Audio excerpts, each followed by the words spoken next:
Tarzan اور سردار زمباٹا۔ ایک دن Tarzan اپنی غار کے دہانے پر بیٹھا آگ پر گوشت بھون رہا تھا۔ سردی کا موسم تھا اور سہ پہر کا وقت تھا۔ اچانک اسے قریب کی جھاڑیوں میں حرکت کی آواز سنائی دی۔ ٹارزن نے سر گھما کر ادھر دیکھا تو ایک سفید فام شخص اور ایک عورت دکھائی دی جو اس کی ہی طرف آ رہے تھے۔ ٹارزن اپنی جگہ سے اٹھ کھڑا ہوا۔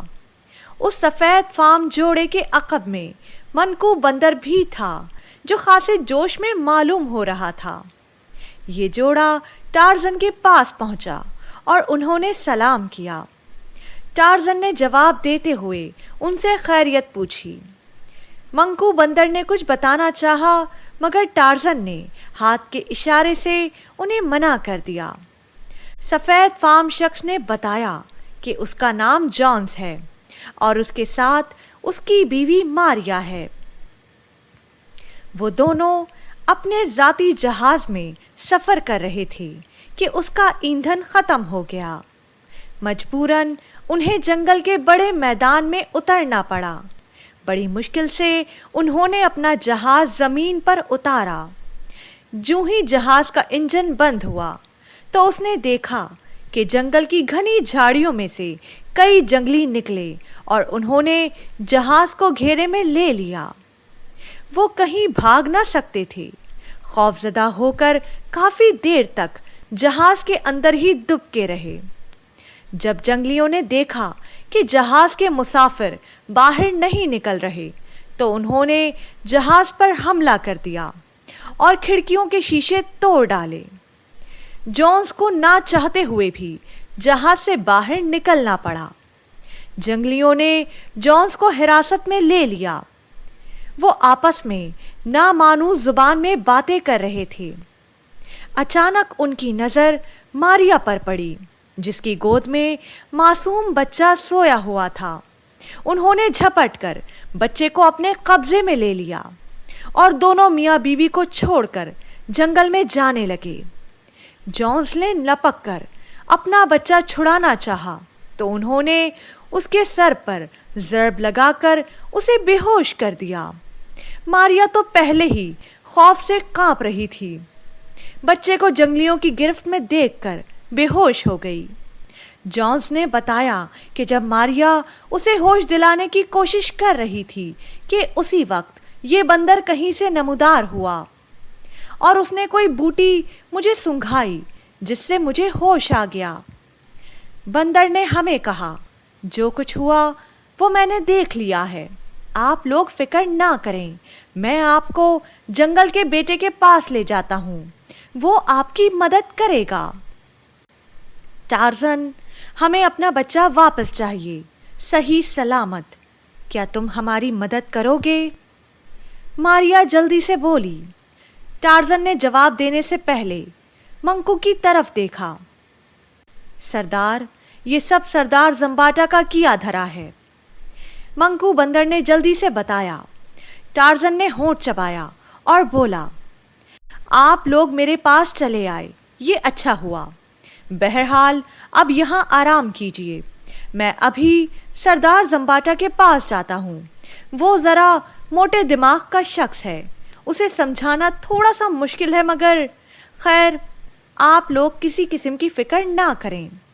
ٹارزن نے منکو بندر کو ہدایت کی کہ وہ ان کے پاس ٹھہرے۔ یہ کہہ کر ٹارزن نے اپنا خنجر لیا اور جنگل کے ایک حصے کی طرف بڑھ گیا۔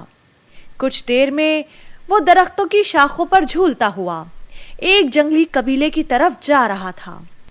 جنگلی قبیلہ جنگل کے مغربی کنارے پر آباد تھا جہاں ان کی جھاڑ پھوس سے بنی ہوئی جھونپڑیاں موجود تھیں۔ ٹارزن کی للکار سن کر جنگلی جھونپڑیوں سے باہر نکل آئے۔ ٹارزن نے چھلانگ لگائی اور ان کے سامنے جا کھڑا ہوا۔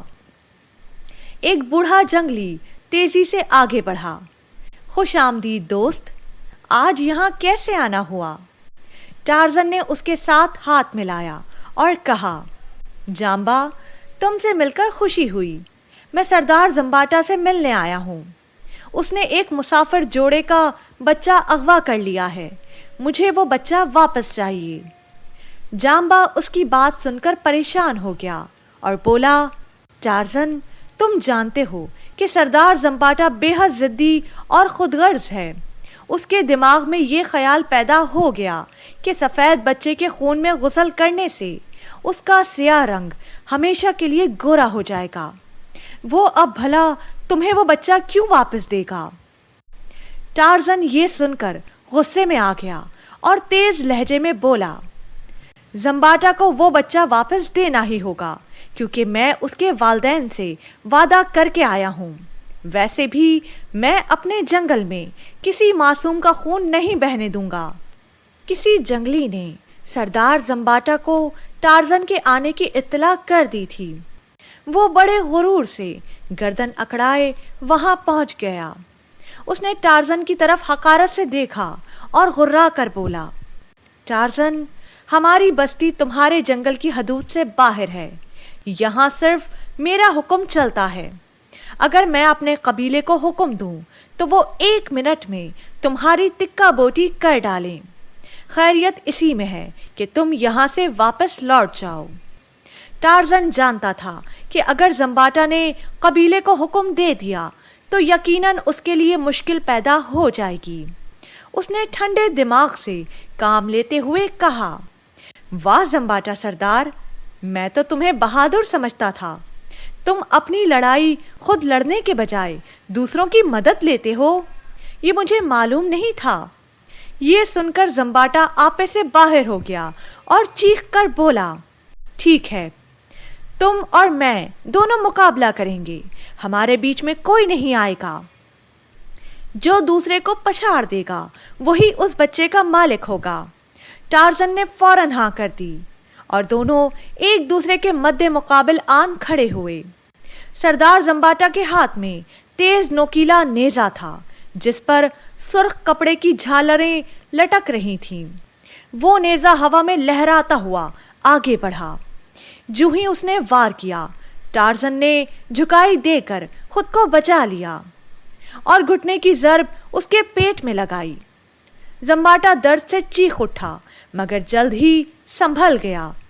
اس نے نیزہ کئی اطراف میں گھما کر ٹارزن کو زخمی کرنے کی پوری کوشش کی، مگر ٹارزن ہر دفعہ جھکائی دے کر بچ نکلتا رہا۔ جنگلی بڑے اہمناک سے تماشا دیکھتے رہے۔ زمباٹا نے جب دیکھا کہ ٹارزن اس کے وار کی زد میں نہیں آ رہا تو وہ غصے سے پاگل ہو گیا اور پے در پے وار کرنے لگا۔ ٹارزن دراصل اسے تھکانے کی کوشش کر رہا تھا۔ جب کافی دیر یہی سلسلہ رہا تو زمباٹا کی سانسیں اکھڑنے لگیں۔ اب وہ بری طرح ہانپ رہا تھا۔ یہ دیکھ کر ٹارزن نے فیصلہ کن ضرب لگانے کا فیصلہ کیا۔ اس نے ایک جھکائی دے کر تیزی سے پلٹتے ہوئے اس کی ریڑھ کی ہڈی میں زوردار گھٹنا رسید کیا اور اپنے خنجر سے گھٹنے کی عقبی جانب گہرا زخم لگایا۔ زمباٹا لہرا کر زمین پر جا گرا۔ اس کی ٹانگ سے خون کا فوارہ پھوٹنے لگا۔ اس نے کوشش کی کہ وہ دوبارہ اٹھ جائے مگر وہ کامیاب نہ ہو سکا۔ یہ دیکھ کر جنگلیوں نے بلند آواز میں نعرہ لگایا۔ یہ ٹارزن کی فتح کی علامت تھی۔ ٹارزن نے اپنا خنجر واپس اڑس لیا۔